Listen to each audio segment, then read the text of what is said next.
Welcome to Morning Infusion with Dr. V. Have you ever wondered what is the drive for some nurses to have passion, their passion in their nursing profession? Well, my name is Dr. Viola Pierce. I am the owner and the CEO of VP Nursing and the Nurse Nurturer and the facilitators of Secret Suppers Worldwide with Dr. V, where our goal is to teach nurses to leverage the knowledge that they already know working from their computers around the world, making money and owning their own time.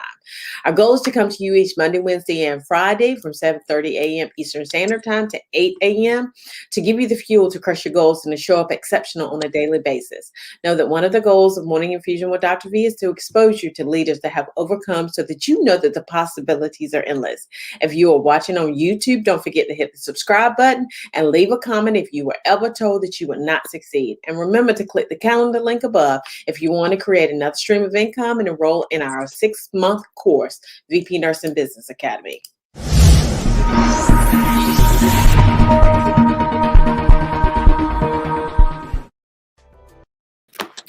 Our special guest today is Deja Jones. So Deja is a 22-year-old new grad nurse currently working on the med tele floor.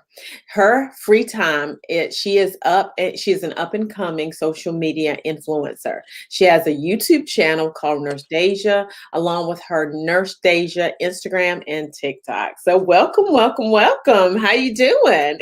Good, good. How are you? I'm good. I'm good. So now, just going to start out with when we first talked, you said that your father was diagnosed with cancer. Now, what were some of your thoughts and feelings when you were told that he was diagnosed? Yes, it was completely shocking. And I can actually remember the day and time he called us down to the kitchen and he told us the, heartbreaking news. And unfortunately, I laughed. And I know that's like the worst response ever because you're like, why would you laugh? But I cope with things in a different way. And I didn't understand the seriousness of it. And in my head, I couldn't imagine how my dad, somebody so strong, could, get sick. Like I seen him working, I never seen any signs. So I really genuinely thought he just had to be joking. Like it couldn't be real. It couldn't be my dad who was sick and had cancer. And when I saw my brother break down and cry, I knew that it wasn't a joke. And unfortunately, I ended up straying away from the house even more. I started working more jobs. I started staying out with my friends, and I didn't even, take care of my dad how I was supposed to. And I was just, it hurt me so bad to see a man so strong in my eyes and always have it together, see him go through his recovery process. It was so hard for me to watch. I strayed away from the house. And so when I actually chose the major of nursing, everybody was like, "What? You didn't even take care of your daddy, girl." Like, they was all confused. And I was like, that is a great observation. But I had to explain to people that it was really hard seeing your own family, your own dad at such a young age. It happened my senior year of high school, and that's just how I coped. And now that I have chose the profession and I learned to deal with sickness, it's such a blessing to be with somebody during that time and be with people's family while they are suffering and going through a recovery process. Yeah, I can imagine that because one of the things that we deal with is that empathetic being, right? It's that empathetic way of thinking when we are a nurse. And the reality is that, that's the one thing that really sometimes hurts us, right? It's good to be empathetic. It's great to be empathetic. But understanding that sometimes you have to step away and you have to heal your own soul in order to carry on that empathy is huge. So I can understand that for sure. Now you said that you were thankful that you attended an HBCU. Can you elaborate as can you elaborate as to why? Yes, yes, I can definitely elaborate. So, obviously, I had my own plans coming out of high school. I graduated at 16, and I just knew I was going to ECU, and God was like, no.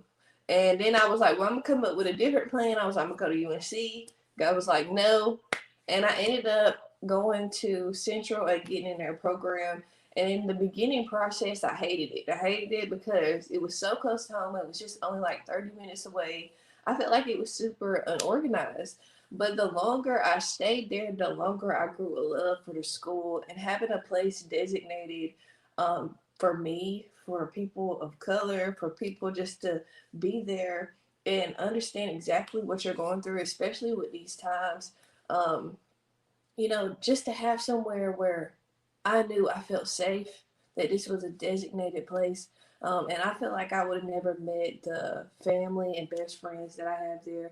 I mean, I have professors that are like my family, and I met my best friends, and it just feels good to know that you go somewhere and you'll be an alma mater of somewhere where they will always share the same emotions and feelings no matter how many years go by after you didn't graduate, that you'll always come back and that you have a family. And it's really, I'm so glad now, hindsight, that I went to HBCU instead of a PWI. What's the PWI? Predominantly white institution. It's like I ain't never heard of that before. Okay, all right. Now you said that you developed a real passion for nurses based on something that happened with your grandfather. Now, what happened with him, and what inspired you? Why did it inspire you in such a way? Yeah, so unfortunately, my grandpa, he ended up going in for like a very simple long surgery, and ended up over a span of months being unconscious. He ended up being in restraints, and he was in a rural hospital, and we decided to transfer him to a more hospital that was in Chapel Hill. And every time we would come, they would be like, he's doing great, as far as good as he could be doing at the time. And we nobody in our family was a nurse, and nobody was checking his skin, making sure he was being turned correctly. And when he got to the new hospital, I guess they did a skin assessment, maybe like 2 to 3 weeks in, and they found a stage 4 ulcer on his sacrum, so large that you could stick your fist in it. And to know that my grandpa in his last, times of living was in so much pain, because as we know, having an ulcer and having a stage 4 ulcer and on your bottom and laying is so painful. And when I found out that that was embedded into how he ended up passing at the hospital, I knew that I had to be someone nurse for their grandpa. I wanted somebody to be able to trust me and know that I'm going to take as good as care as you would. I'm going to do the appropriate assessments. I'm going to do the appropriate turning. I wanted to be that person somebody could trust, when really I feel like I didn't have anybody to trust at the time. Yeah, and that's super important. One of the things that is huge is that, especially in the time of COVID, right? Because people can't come in, the family can't come in and see their family members, right? And so you want to make sure that you are taking care of them. And sometimes those bonds are formed, with those patients a lot of times, because they don't have anybody else around in order to come in there with them. So I love that. I love that that is one of the reasons why, because I look at all the time those skin assessments. I remember this one lady when I first became a nurse, she had this stage 4 ulcer, and that has always stuck with me. And I've never forgotten that. And I've always wanted to prevent anything like that from happening. Now, what is some advice you would give a nursing student going into school for the first time?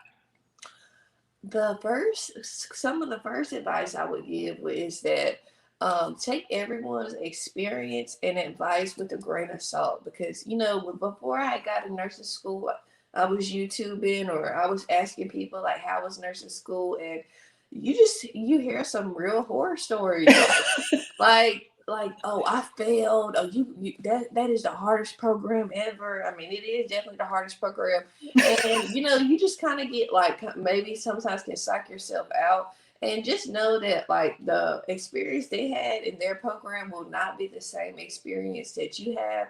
And don't get discouraged when you see a heavy course load, or others say how hard the programming is, because it is doable. There's plenty of people who has done it. And I will also encourage them to, instead of studying by themselves, but to study with a study group. And don't study with your best friends or people who are making lower grades than you. You have to study with, set yourself up correctly, And that having to be in a study group, you'll bounce off ideas, things that you never thought about. You'll remember things in a different way. You'll talk about things you completely missed when you were studying by yourself. And it's been so many times when I was taking the exam, and the only thing I remember was the stuff from the study group, because that's another way of memorizing something, by verbally talking about it with somebody else. So instead of, just trying to focus on you and that you can do it all by yourself, find somebody that is in your class who will know exactly what you guys are going through, because y'all going through it together and y'all be there for 2 years. So get comfortable. I think one of the things, one of the valuable things that you just said is about, teaching or, studying with people who are not, necessarily don't have the good grades that you have, right? Hmm. So you want to make sure that you have someone who is making as good or better grades than you are. And that's one of the things about not being the smartest person in the room. If you're the smartest person in the room, then you're in the wrong room, right? And so I'm very intent on making sure that I'm not the smartest person in the room. So yes, I absolutely understand that for sure. So now, what is some advice you would give a new grad that Yes, was invaluable to you? that was invaluable to me.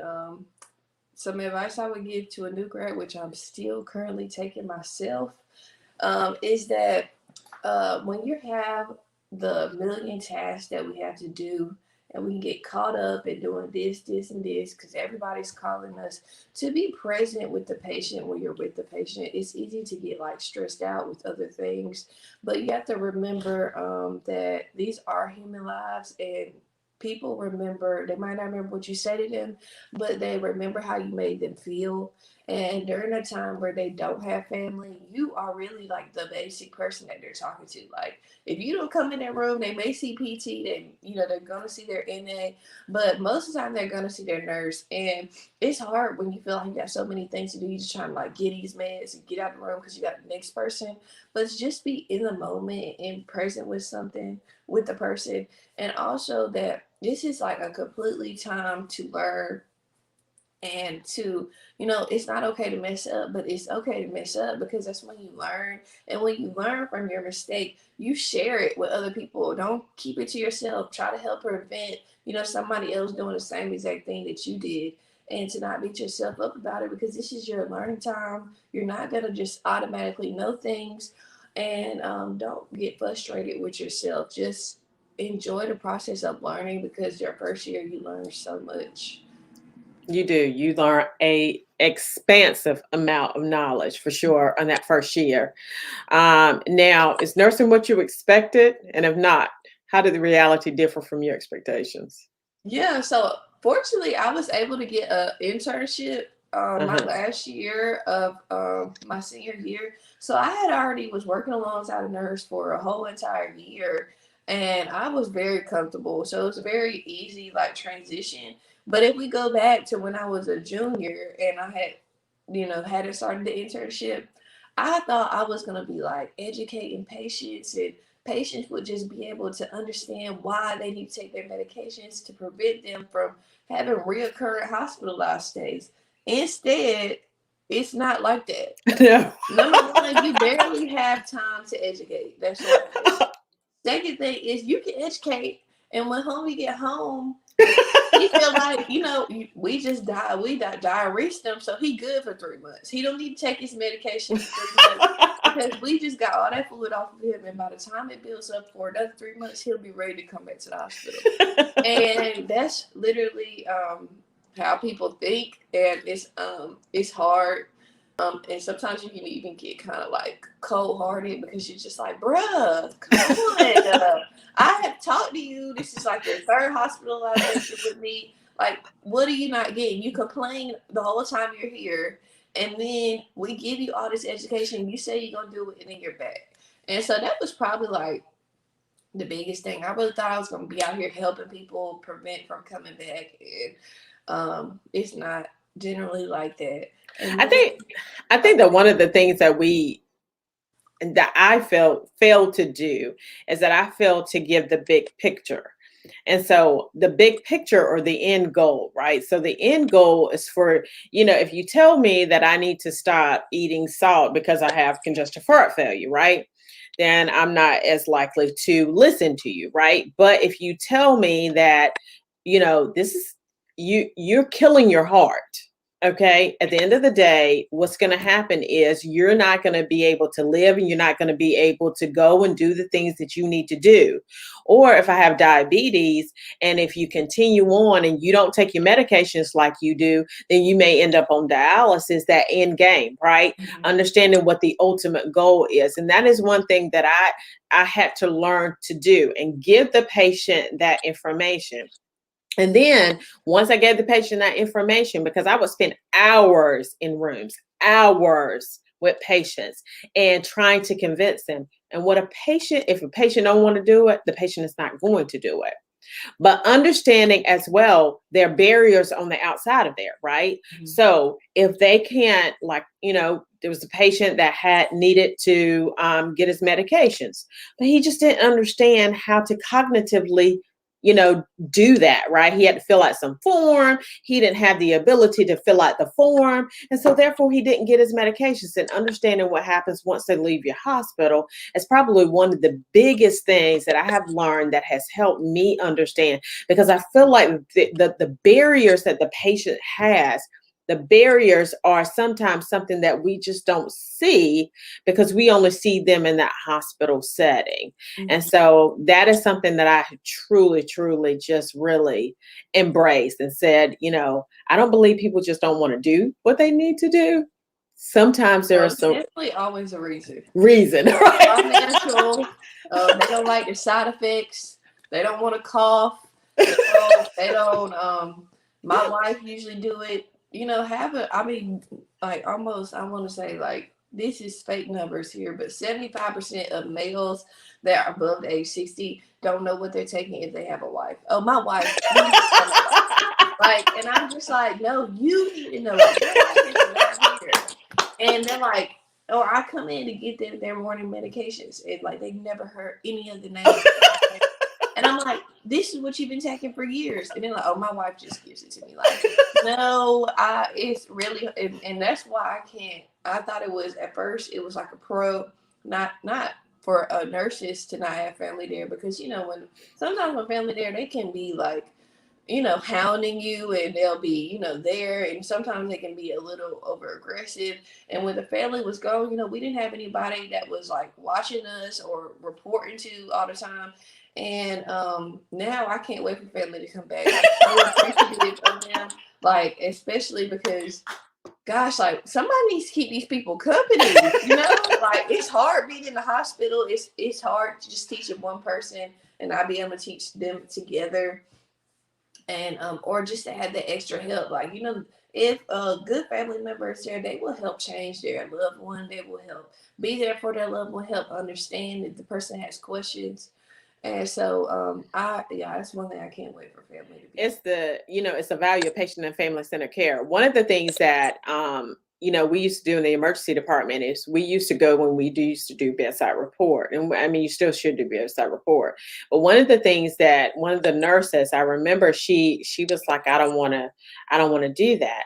And we walked into this room and she thought that she had the story correct. But she walked into the room and the family member was there and she didn't understand certain things about what was going on. Well, the family members clarified, and I said, that is the value of patient and family centered care. That is the value of bedside report. You come to the bedside, you tell the report right in front of the patient, right in front of the family, and the family is able to give you corrections or whatever you need in order to take care of that patient more efficiently and effectively. So yes. So now you decided you wanted to write a book. Now, where did this inspiration come from? Yeah, so I decided to write a book because I was scrolling through some type of platform, and I came across this video of this young boy, and they were asking him all the things that somebody had told him that he could be. And they were like, did somebody tell you that you could be the president? And he's like, no. He's like, did somebody tell you that you could be a doctor? And he's like, no. And they were like, well, what did somebody tell you, your future what could be? And he was like, nobody's told me anything. And and then another occurrence happened where I was going through Walmart, and I hear these little kids rapping this song, and I'm like, y'all should definitely not know about this song. And this is kind of like what they look up to. They either see that they can be a rapper or they can be some type of sports player, and then they feel like that's maybe it for them. And so I really wanted to show kids of color like another way, that they something that they can be, and to show people of color in the healthcare field so they're not afraid that, like, hey, that's somebody that looks like me. I could do that. I could be that. I can go in there and not be extremely afraid. And so it's actually supposed to be, it's going to be like multiple books. So there'll be like Deja goes to the dentist, Deja goes to camp. There'll be multiple things so that if a child is afraid of going to the hospital, or he's afraid to go into the dentist, that you as a parent can read the book before you go and get the child, like, imagination, what it's supposed to be like. And so maybe they're not as afraid because they read the book, and the book is interactive. So at the end of the book, for the one that is coming out soon, it's like a kind of like a blank template of a person, and the child at the end of the book gets to draw what they see themselves in the future. And so that's just really the whole goal, just letting people know that they can be anything they want to be, that we believe in them, that they're the future, and there is other things than going rapping or playing basketball, that they have limitless options. I love it. I love it. I love it. Now you started a YouTube channel. Hmm. What was your primary reason for wanting to start a YouTube channel? Yeah, well, I was already talking to myself, daily on the mirror. Like, I in my head, I already had my own audience. Like, I didn't need an audience because I like it had just got to the point where multiple people. I'm at work at the hospital. My patients tell me like, Deja, you need a YouTube channel. Like, you are hilarious, and I'm like, yeah, whatever. I keep like throwing people off. Like, my friends telling me like, Deja, you so funny. You need a YouTube channel, and I'm like, y'all, I'm not that funny, because honestly, it's not me being funny. That's just naturally how I talk and naturally how I am. So it just comes off even funnier because people think I'm like not joking. Like, I'm telling real life stories, and people think like I'm laughing. I'm like, I mean, it's funny, but I'm not really trying to make it funny. And so I started to really just show people realness of nursing, being able to give advice to people. The same questions that I looked up when I was in nursing school, I wanted people to look up. And then, even though there's people already out there that's doing exactly what I'm doing, there's nobody like me. And so That's right. I wanted to provide, advice. I wanted to provide funniness. I wanted to provide my lifestyle, because it's not just exclusive to nursing. It's like my beauty, it's my lifestyle, it's me going on trips, and then it's me in nursing. And so that's really why I decided to start one. I love it. I love it. I love your channel. You're super funny, and especially your TikToks. You are hilarious. So now, who is someone that has inspired you, and why were they so inspirational in your life?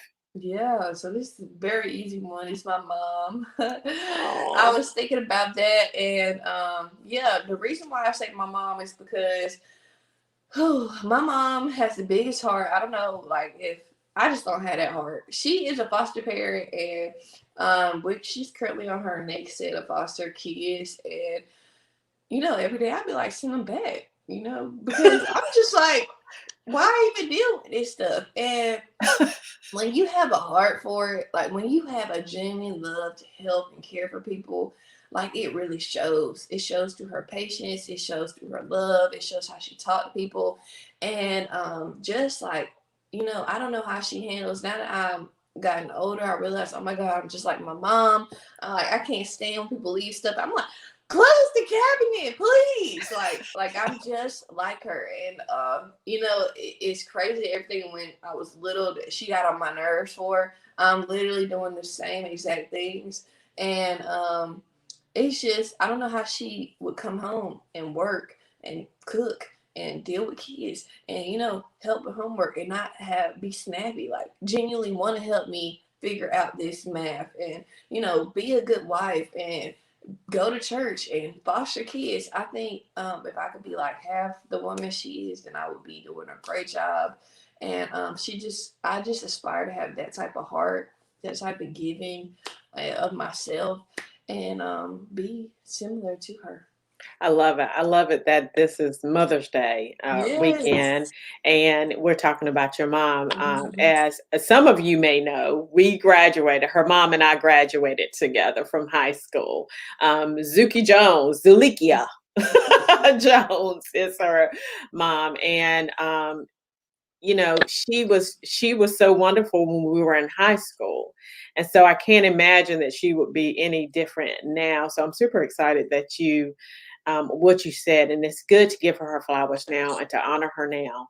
Mhm. And I didn't realize that she was a foster mom, but that is super important. And if you're watching and your mom has inspired you, just drop in the chat, some ways in which your mom has inspired you, because it makes a difference. My mom has inspired me.